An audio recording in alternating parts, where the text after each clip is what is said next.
friends, Krista here. Thanks for stopping by Books and Jams. It's time for a book haul. We are only halfway through the month of August, but I do not anticipate any other books coming my way or doing any further book shopping. So I'm gonna just do my haul for the month now. I have quite a few books here, as per usual. I did place an order at Book Outlet at the end of July, so technically those could have been in the July haul, but it didn't arrive until August. I had a few books that were sent to me. I found one at a little free library, and the rest are ones from either a gift card from Barnes & Noble and the library sale shelf. So without further ado, I'm gonna start with these two chunkamunka books that I got with my Barnes & Noble gift card. The fun thing is that I still have money left on the card because these were both pretty cheap. They're both classics and they're both huge. So I did purchase Wives and Daughters by Elizabeth Gaskell because this is a book that I would like to read. I absolutely love North and South by Elizabeth Gaskell and I want to read more from her. I own Cranford, and that's one that I'd like to read this year, but next year in 2020, I think it's time for me to read Wives and Daughters. But look at that, baby. So it is a bit deceptive because even though it's quite thick, it only has, it has 644 pages. It feels like it has a lot more than that, but it doesn't. So I'm really looking forward to reading more Elizabeth Gaskell. I know that this one has been intimidating to me, or I've been put off a little bit by the fact that it's not fully complete by Elizabeth Gaskell. She passed away before actually finishing this book. However, I've been reassured over and over that it's still absolutely worth the read. So I guess we'll have to see on that one. And then I picked up The Count of Monte Cristo. This is only $7.98, which I need to take that sticker off, but this one is like 1,200 pages. I was wrong. I thought the little mass market paperback that I had was a complete edition, and it's not. And it's an abridged edition, and I don't want to read the abridged. I want to read the real, full, humongo book. This is one that I hope to get to this year. I'm hoping to start, well, I have already started the audiobook, but it was a while ago, so I need to pick it up again. Yeah, I am looking forward to reading this one. I absolutely loved the movie. It's a nice revenge story. Two friends, one turns his back on the other and betrays him in a way that gets the guy sent to jail for years and years and years, to a horrible prison. When he's released from prison, he makes over his life and becomes this new persona who is out to get revenge on the other guy, the old friend. So I'm really looking forward to reading this one, but it's a big one. Next, I'll do the pile that I got from Book Outlet. I did get one nonfiction, and that's I Am by Maggie O'Farrell, and it's 17 Brushes with Death. This is a little tiny book. I was expecting it to be bigger. This one has less than 300 pages, but we kind of read about her 17 near-death experiences. And I've heard really good things about it, so I'm excited about that one. I picked up a middle grade historical fiction, When Hitler Stole Pink Rabbit by Judith Kerr. I've been seeing this around, a couple of people that I follow both on Instagram and BookTube have talked about this book in the last few months, and so I wanted to grab it. And I think it has something to do with Schindler's List, but I could be wrong about that. It does obviously happen during World War II. I'm looking forward to that, adding another middle grade historical fiction to my shelf. I picked up two more Ella Montgomery books to add to my shelf. I grabbed The Golden Road, which is the sequel to The Story Girl, which I read this past March and absolutely loved. And so I'm really looking forward to continuing on with little Sarah's The Story Girl's story here in The Golden Road. And I also grabbed Mistress Pat, which other than The Blue Castle, I believe is her only other adult novel. So I'm really looking forward to this. I don't know anything about this one other than it's an adult novel. I love Ella Montgomery. She's definitely a fave, so I'm thrilled to have that one. I picked up two more books that are by C.S. Lewis that are in this edition that I've been slowly collecting from Book Outlet.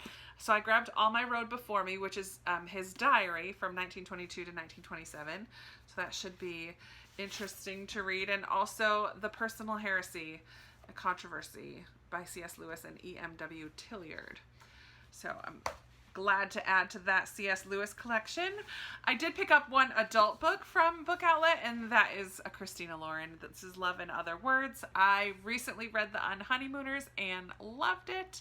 And before that, I read one other one, Josh and Hazel's Guide to Not Dating, which I also really enjoyed. So I've also heard good things about this one. Sarah from Sarah's Nightstand and Lindsay from Lindsay's Little Library absolutely love Christina Lauren, and they have got me on the train of at least her newer books. This is a contemporary romance. I'm not really sure of the story of this one, but I'm pretty sure that I'm going to enjoy it. It's a nice, lighter read, which I like at this time of year. I have just two more from Book Outlet. One of them is Winter House by Ben Gutterson. This is a middle grade that I saw some people reading, or it caught my eye during middle grade March. I don't remember if it's from my own perusings at the library or if I saw somebody reading this. I cannot remember now. This one involves an orphan girl and a mean aunt and an uncle, and they ship her off to this hotel, Winter House Hotel. This is kind of an ominous building owned by the quirky, peculiar Norbridge Falls, and she discovers kind of things aren't quite what they seem at this house. So an orphan, old house. I'm looking forward to reading that. Maybe in March. And I did grab another Newbery winner, which is Lloyd Alexander's The Chronicles of Prydian, the High King. However, I didn't look carefully enough. I got sucked in by the medal because I do want to read all the Newbery Medal winners, but this is book 5 in a series. So I'm a little bit bummed that it's book 5. I should know better by now to do a little bit better homework on things.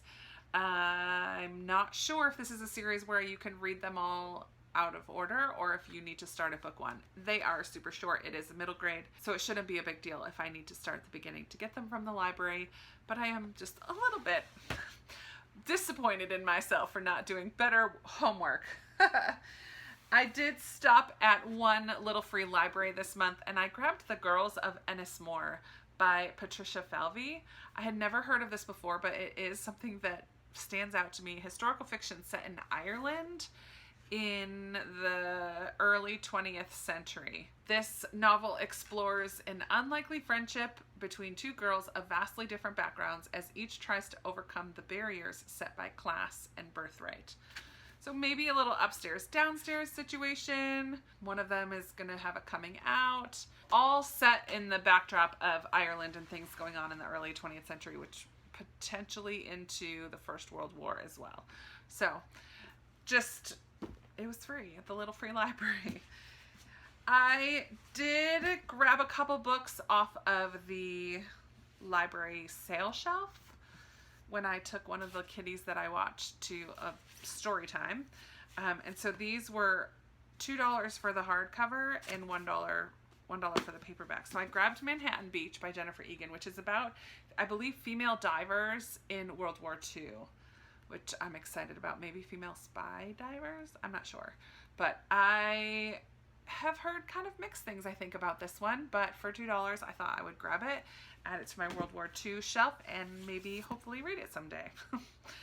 And then I've been seeing this one. This is a very current, new, I believe, standalone fantasy, Gods of Jade and Shadow by Silvia Moreno Garcia.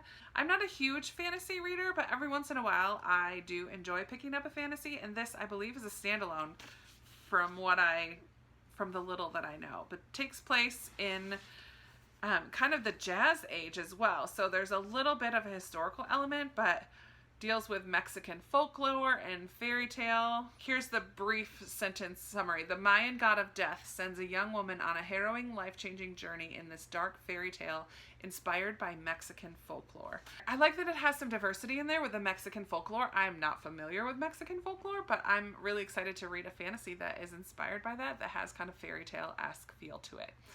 Sounds like it'll be a lot of fun. Then I grabbed another historical fiction. This is called The Gilded Years by Karen Tanabe. And this one is historical fiction, like I just said. It takes place in 1897 when Anita Hemmings was the first African-American woman to attend Vassar, and no one knew. I like that. I guess it's a lighter skinned Black woman, olive complexion and dark hair, this daughter of a janitor and descendant of slaves has successfully passed as white, but now finds herself rooming with Louise Lottie Taylor, the scion of one of New York's most prominent families. Set in the vibrant backdrop of the Gilded Age, an era when old money traditions collided with modern ideas, this is an unputdownable and emotionally compelling story of hope, sacrifice, and betrayal, inspired by a remarkable true story. The Gilded Years is a gripping account of how one woman dared to risk everything for a chance at a better life. Sounds good to me. And then I purchased these at a used bookstore. I forgot about these. I went to Charlottesville to visit my cousin a couple weeks ago for my prize to myself for 10 days of my workout challenge. I took myself to my cousin's pool last week and we went to a bookstore near her house, and I found on the $2 shelf, there was a shelf of books that were all $2, and I found this book, Lost Among the Living by Simone St James. She is the author of The Haunting of Maddie Clare and what's her newer one? These Broken Girls, I believe. And this takes place in England in 1921. This woman, Jo, lost her husband when he disappeared, shot down over Germany in the World War I.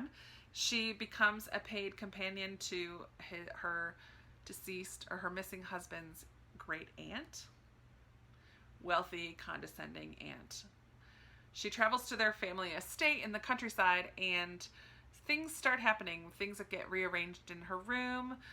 The halls it's a huge foreboding house, and it is said to be haunted. Possibly there's a ghost living there. And that the family is possibly cursed. When Jo discovers her husband's darkest secrets, she wonders if she ever really knew him. Isolated in a place of deception and grief, she must find the truth or lose herself forever. Sounds like a good read for October. I read another book by this author, and so I picked up What She Left Behind by Ellen Marie Wiseman. I can't remember the first book that I read by her now. What's it called? No, what is the book? I can't think of the name of that other book. This was written before it, because it's not listed in here. Stink. You know, the little girl whose mom sells her to the circus. And we don't really know why until, well, we know why. We learn why. I can't remember. The Life She Was Given? Is that what it's called? The Life She Was Given, I think is what it's called. Anyways, here's the summary of this one.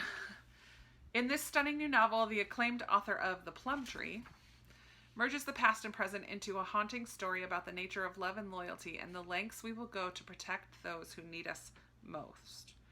It's a masterful novel about the yearning to belong and the mysteries that can belie even the most ordinary life. So we follow this girl, Izzy, whose mom killed her dad, shot her dad, and is sent to prison. She refuses to visit her mother in prison and is sent to this foster family who run a museum, and she helps them kind of go through, catalog these items from this old asylum. She finds this stack of letters that are unopened and ultimately reveal things to her about her own past, which is kind of interesting. And I think there's a second storyline about this girl, Clara, from 1929, who's caught in a situation between some overbearing parents and this love interest of this Italian man. Her father sends her to a home for nervous invalids. But when his fortune is lost in the stock market crash, he can no longer afford her care, and Clara is committed to the public asylum. We follow these two storylines of Izzy and Clara, and it just sounds like it's going to be a book that's right up my alley. I knew it. My battery is dying. I better go quick. All right, the last 5 books I have here were all sent to me. I'm very excited. Very excited about them. 2 of you lovely subscribers sent me books. Trisha sent me 2 different books this month. She sent me the Jane Austen Project, which is, the Jane Austen Book Club by Karen Joy Fowler. And I have seen this movie but never read the book. So I'm very interested in reading this book, and I'm kind of doing Austen August this month. So it probably won't get read this month, but it will definitely go on my Austen bookshelf that I have. And then she also found Louise Penny's book, A Great Reckoning. And she texted me and asked if this was one that I already owned or not, because she knew that I had a bunch that are in this Armand Gamache mystery series. And this is one that I did not have, and she found it at a library sale, and it's in wonderful condition, so she sent it to me. Thank you so much, Trisha, for those 2 books. She also was super kind and sent me this really pretty bracelet and just a sweet note as well. Trisha, you're wonderful. And also, Terry, the lovely Terry, saw a book and thought of me, and that's super nice. She sent me A Year with C.S. Lewis, daily readings from his classic works, which is so much fun. I'm going to set this kind of out on my little table where I read, because this will be a fun one to just kind of open up on different days and read a little quote from C.S. Lewis. So thank you so much, Terry, for this one. Along with this, she sent this cute little, just like little knick-knack, little owl reading a book. So sweet. Can you see it? It's so cute. I love it. And earrings, a pair of earrings that I think she made. Terry, did you make those earrings? I wore them a couple videos ago in my August mid-month wrap-up. I had the earrings on that she made. So thank you so much, Terry. That's so wonderfully kind of you. Then the Fiction Guild this month sent me this little tiny book, hardcover, which is not normal. I usually get paperbacks from them, but this is The Baggage Handler by David Rawlings, and it is a novel. I have a feeling it's a overt metaphor, kind of like The Ultimate Gift, or kind of along the lines of a Pilgrim's Progress type of thing, where the whole thing is kind of an allegory or a metaphor. I'm not really sure. Let's see. This is when, or maybe not. This says, when 3 people take the wrong suitcase from baggage claim, their lives change forever. A hothead businessman coming to the city for a showdown meeting to save his job. A mother of 3 hoping to survive the days at her sister's house before her niece's wedding. And a young artist pursuing his father's dreams so that he can keep his own alive. When each of these 3 take the wrong suitcase from baggage claim, the airline directs them to retrieve their bags at a mysterious facility in a deserted part of the city. There they meet the baggage handler, who shows them there is more in the baggage than what they have packed and are carrying with them. It's slowing them down in ways they can't imagine. They must deal with it before they can leave. So yeah, there is that element of metaphor in there about the things that we carry around in our lives. So I think that's going to be a sweet, quick read. I enjoy that kind of thing every once in a while. And finally, a book that was sent to me unsolicited by Little Bee Books, who I worked with during middle grade March. They sent me a couple books that month as well. This is called House Without Walls by Ching Young Russell. And this is about Vietnamese refugees. This is a middle grade book written in verse, which I really fell in love with this past March. That was one of our challenges for middle grade March. And yeah, so I've really fallen in love with that. I'm excited to read this. 11-year-old Lam escapes from Vietnam with her younger brother Didi, and they become refugees. They flee during the Vietnamese boat people exodus in 1979, where people from Vietnam, Laos, and Cambodia fled their homelands for safety. So we just kind of follow these 2 kids on their journey. This is written by a Chinese woman, but it is based on a true story. She has met Lam and Didi, the 2 children that are the main characters in this story. So I'm really looking forward to reading this one as well. And thank you, Little Bee Books, for sending it to me. Very, very, very cool. That's it. That's a lot of books, as you know, I tend to have. Not a lot of money spent, but a lot of books received. So let me know in the comments if any of these books stand out to you in any way, or if you've read any of them, if you think I should push any of them up on my TBR. I would love to chat with you down in the comments about these or anything else that you want to talk about. Be sure to give this video a big thumbs up if you liked it, subscribe if you haven't already, and I'll be talking to you in another video very soon. Bye!